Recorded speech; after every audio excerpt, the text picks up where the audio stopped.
Hi hello namaste, నేను మీ Eshwari. Welcome to Eshu cooking and blogs. ఒక 4-5 డేస్ నుంచి వీడియోస్ చేయలేకపోతున్నాను. ఎందుకంటే నేను చెల్లి వాళ్ళ పాప హాఫ్ శారీ ఫంక్షన్ అయితే ఏపీ వెళ్ళానండి, గుంటూరు దగ్గర పొన్నూరు. అందుకే నేను వీడియోస్ చేయలేకపోయాను. అండ్ అవి పోస్ట్ చేయడానికి కూడా నెట్వర్క్ సరిగా లేదు, అందుకనే నేను వీడియోస్ పోస్ట్ చేయలేకపోయాను. ఈరోజు నుంచి డైలీ పోస్ట్ చేస్తానండి.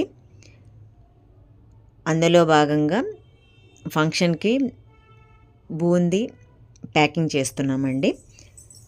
అక్కడ చేసిన వీడియోనే నేను ఇప్పుడు పోస్ట్ చేస్తున్నానండి. బూందీ తయారు చేసే విధానం స్వీట్ షాప్ స్టైల్లో చాలా టేస్టీగా ఉంటుంది అండ్ చూడడానికి కూడా చాలా బాగా ఉంటుంది. కొత్త స్టవ్ ఓపెన్ చేస్తున్నాం, అందుకనే పసుపు కుంకుమ వేసి కొబ్బరికాయ కొట్టేసి బూందీ స్టార్ట్ చేస్తున్నామండి. అంటే పిండి వంటలు స్టార్ట్ చేస్తున్నాము. అందులో భాగంగానే ఈ కొత్త స్టవ్ ఓపెన్ చేయడం.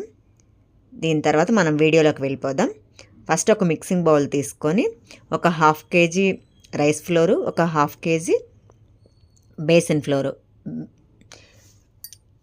బియ్యపు పిండి, తడి బియ్యపు పిండి తీసుకోండి. పొడి బియ్యపు పిండి తీసుకుంటే అంత బాగా రాదు బూందీ దూసేటప్పుడు, ఎందుకంటే బూందీ గరిటెలో వేసినప్పుడు అవి కొన్ని బ్రేక్ అయ్యే ఛాన్స్ ఉంటుంది. అందుకనే మనము తడి బియ్యపు పిండి తీసుకోవాలి. దానికి సరిపడా వాటర్ తీసుకొని ఈ విధంగా మొత్తం మిక్స్ చేసుకోవాలి. వీడియోలో చూపిస్తున్న కన్సిస్టెన్సీ వచ్చేంత వరకు ఒక్కసారి చూడండి. ఈ కన్సిస్టెన్సీ జారుగానే ఉండాలండి, ఎందుకంటే మనం బూందీ దూసేటప్పుడు అది కింద వాటిల్లో నుంచి కింద పడిపోవాలి, ఆయిల్లోకి డ్రాప్ అయిపోవాలి. ఇంకొకటి, బూందీ గరిటె కూడా ఎంచుకునేటప్పుడు ఒక్కసారి చూడండి. మార్కెట్లో బూందీ గరిటె రౌండ్ షేప్ వచ్చేవే తీసుకోండి.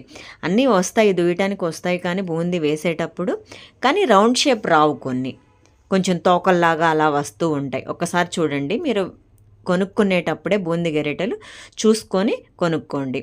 ఈ బూందీ గరిటెలో మనం మిక్స్ చేసిన కలిపిన బ్యాటర్ వేసేసుకొని సరిపడా మనము ఈ విధంగా మునివేళ్లతోటే కలుపుతూ వేయాలండి. అవి ఆయిల్లోకి డ్రాప్గా పడిపోతాయి. అది అండ్ రౌండ్గా కూడా వస్తాయి. గరిటె కనుక మనం బూందీ గరిటె మంచిది తీసుకున్నామంటే ఖచ్చితంగా రౌండ్ షేప్లో వస్తుంది అండ్ గుండ్రంగా కూడా ఉంటుంది. ఈ విధంగా మనము వేసుకున్న తర్వాత బాగా ఫ్రై అవ్వనిచ్చి గోల్డెన్ బ్రౌన్ కలర్ వచ్చేంత వరకు.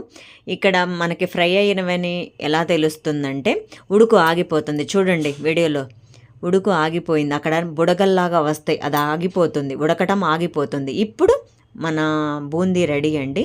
ఇప్పుడు మనము గరిటెలతోటి మొత్తం తీసుకొని మనం వేరే బౌల్లోకి మొత్తం బూందీ, ఫ్రై చేసిన బూందీని ట్రాన్స్ఫర్ చేసేసుకుందాం. ఒకసారి చూడండి.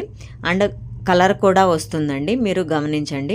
మనము తీసేటప్పుడు కొంచెం సౌండ్ కూడా వస్తుంది, బూందీ ఉడికిన సౌండ్ గలగలా వస్తుందండి. ఇదొక్కటే మీకు ఇండికేషన్ బూందీ ఫ్రై అయ్యిందని. ఈ విధంగా మొత్తం గరిటెలతో ఈ విధంగా మొత్తం చిల్లుల గరిటెలు లాంటివి తీసుకుంటే మనకు ఆయిల్ ఏమన్నా ఉన్న ఎక్సెస్ ఆయిల్ కూడా విడిగా పెడతాం కాబట్టి అది ఆయిల్ అంతా పక్కకు పడిపోతుంది. ఆ తర్వాత వేరే బౌల్లోకి ఈ మనము డీప్ ఫ్రై చేసిన బూందీ మొత్తం ట్రాన్స్ఫర్ చేసేసుకోవచ్చు. అండ్ అదేవిధంగా మీరు ఎంతైతే బ్యాటర్ తీసుకున్నారో అది మొత్తం ఇదే విధంగా మొత్తం ఫస్ట్లో చూపించిన విధంగానే మొత్తం వేసుకొని ఎక్సెస్ ఆయిల్ రిమూవ్ అయిన తర్వాత మనకు కావాల్సిన బౌల్లోకి ట్రాన్స్ఫర్ చేసేసుకోండి బూందీని. ఇలా ఈ విధంగా మొత్తం బూందీ మనము ఒక బౌల్లోకి ట్రాన్స్ఫర్ చేసేసుకొని ఇప్పుడు మనం ఇదే ఆయిల్లో డీప్ ఫ్రై చేసుకోవాలండి.